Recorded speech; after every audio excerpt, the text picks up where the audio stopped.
The Haunted House, Part 1. Once upon a time, in a small, quiet town, there was an old house that everyone was afraid of.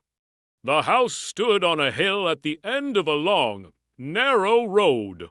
Its windows were broken, the paint was peeling off the walls, and the garden was overgrown with weeds. The townspeople called it the Haunted House. No one knew who had lived there, and no one dared to go near it. Children told stories about ghosts that lived inside, and some people said they had seen strange lights in the windows at night. But no one had the courage to find out if the stories were true. One day, 3 friends, Tom, Sarah, and Ben, decided to explore the house.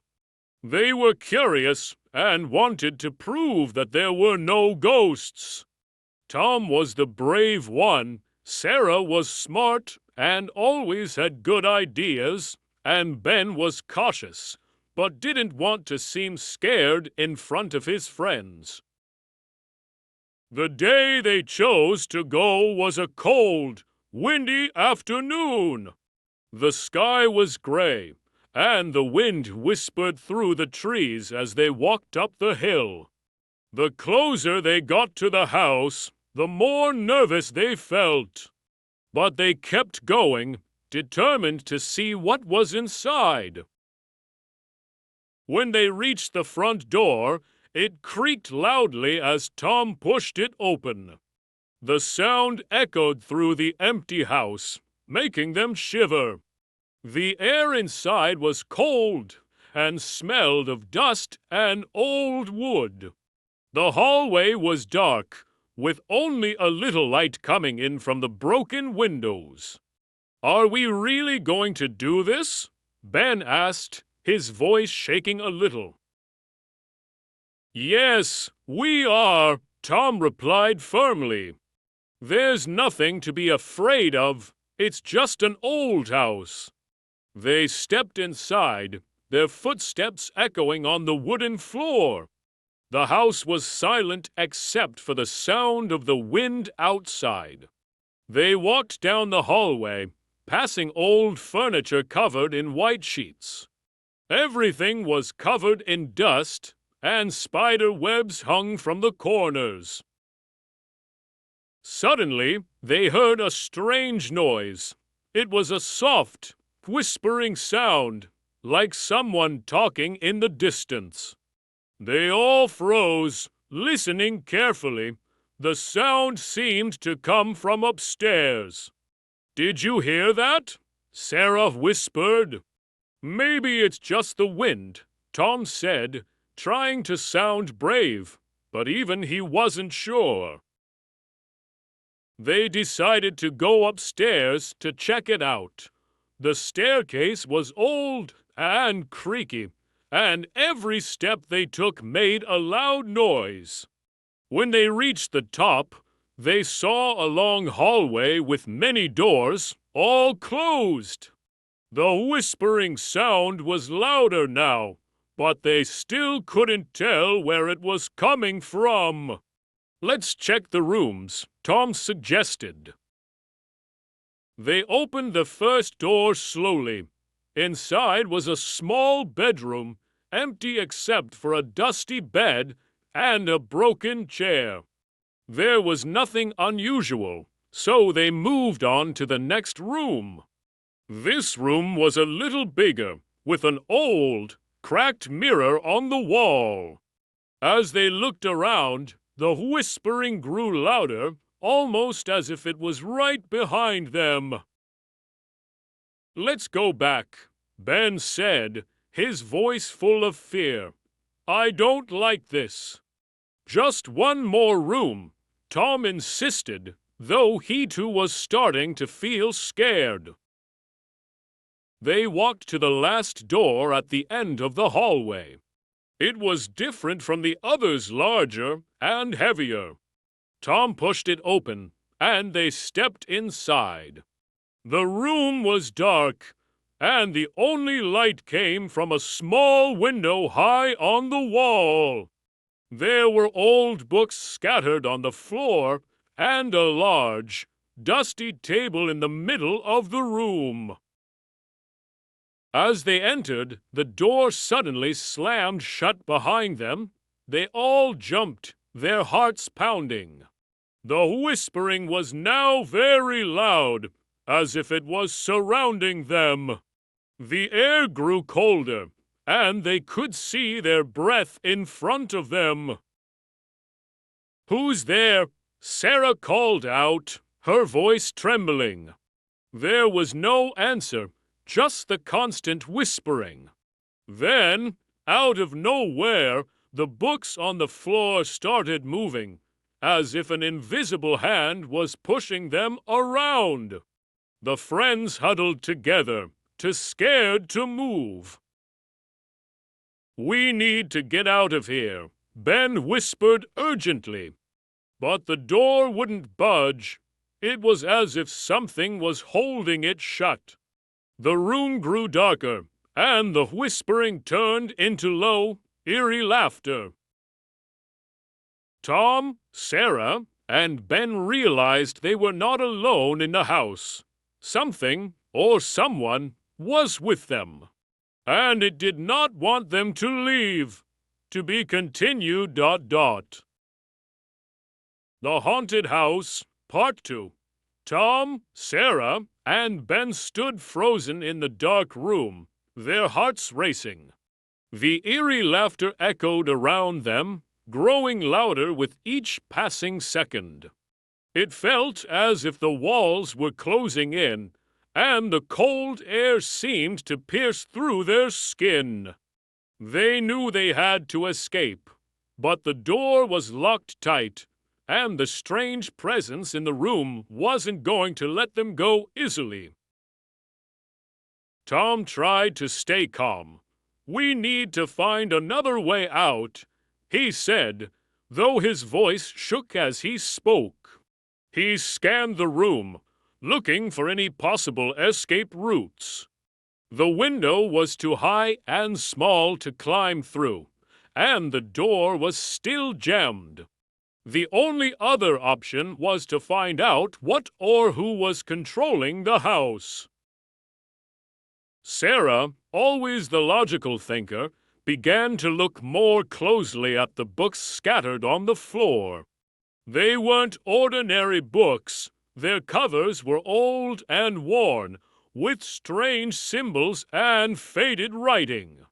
She picked one up and dusted it off, noticing that the pages were filled with odd drawings and mysterious words in a language she didn't recognize. "Look at this," she whispered to the others, holding up the book. "These symbols, I think they're part of some kind of spell." "Spell?" Ben repeated, his eyes wide with fear. "You mean, like magic? Is that what's happening here?" Sarah nodded slowly. "It seems like it. Maybe that's why the house is haunted. Whoever lived here before must have been involved in something dark, something that left this place cursed." Just then, the laughter stopped, and the room fell silent. The sudden quiet was almost worse than the noise. The three friends exchanged nervous glances, unsure of what to do next. Then, from the corner of the room, they heard a soft, dragging sound, like something heavy being moved across the floor. They turned to see one of the old books slowly sliding toward the center of the room, as if pulled by an invisible hand. The book stopped in front of them and opened by itself, its pages flipping rapidly until they settled on a specific page. The strange symbols on the page began to glow with a faint, eerie light. Sarah leaned in closer, trying to understand what was happening. "It's like the house is trying to tell us something," she said, her voice barely above a whisper. "Maybe this is a way to break the curse." Tom, desperate to find a way out, grabbed the book and started to read aloud from the glowing page. The words felt strange on his tongue, and as he spoke, the room began to shake. The floorboards creaked, and the walls groaned, as if the house itself was alive and reacting to the spell. Suddenly, the air grew warmer, and the oppressive cold began to lift. The whispering stopped completely, replaced by a soft, humming sound. The dark presence in the room seemed to retreat, and the door, which had been firmly shut, slowly creaked open. "Keep reading," Sarah urged, as Tom continued to recite the words. The symbols on the page glowed brighter, filling the room with a soft, golden light. It felt as if the house was releasing the hold it had on them, but the struggle wasn't over yet. As Tom read the last line of the spell, there was a loud bang, and the room was filled with a blinding light. The three friends shielded their eyes, and when the light faded, they found themselves standing in the same room. But everything had changed. The walls, once covered in dust and cobwebs, were now clean and bright. The furniture was no longer broken and old, but looked new and well kept. "What just happened?" Ben asked, looking around in disbelief. The heavy feeling of fear was gone, replaced by a sense of calm and peace. "It's like we've gone back in time," Sarah said, still holding the book. "The curse, it must have reversed the damage to the house." Tom, feeling relieved but still cautious, stepped toward the open door. "I think the spell worked. Whatever was haunting this place is gone now. But we should leave before anything else happens." They walked out of the room and down the hallway, noticing how different everything looked. The house was no longer dark and scary. Instead, it seemed warm and welcoming. The sunlight streamed through the windows, and the air smelled fresh, like a spring morning. As they reached the front door, they paused for a moment to take one last look at the house. It no longer felt haunted or dangerous. It was just an old house, with a history they could never fully understand. But they knew they had done something important by breaking the curse. Before they left, Sarah placed the book on a table near the door. "We should leave this here," she said. "It belongs to the house, and maybe it will keep it safe." Tom and Ben nodded in agreement, and the three friends stepped outside, feeling a sense of relief and accomplishment. As they walked back down the hill, the sun began to set, casting a warm glow over the town. The wind had calmed, and everything felt peaceful.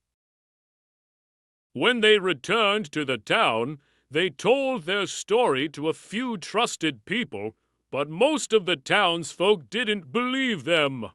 They laughed and said it was just their imagination, but the three friends knew the truth. They had faced the unknown, and they had come out stronger for it. Over time, the story of the haunted house faded into legend. The house remained on the hill, quiet and undisturbed. Some people still whispered about it, wondering if the ghosts would ever return. But Tom, Sarah, and Ben knew that the house was finally at peace. And as for the friends, they never forgot their adventure. It was a story they would tell their own children one day, a tale of bravery, friendship, and the mystery of the haunted house on the hill. The end.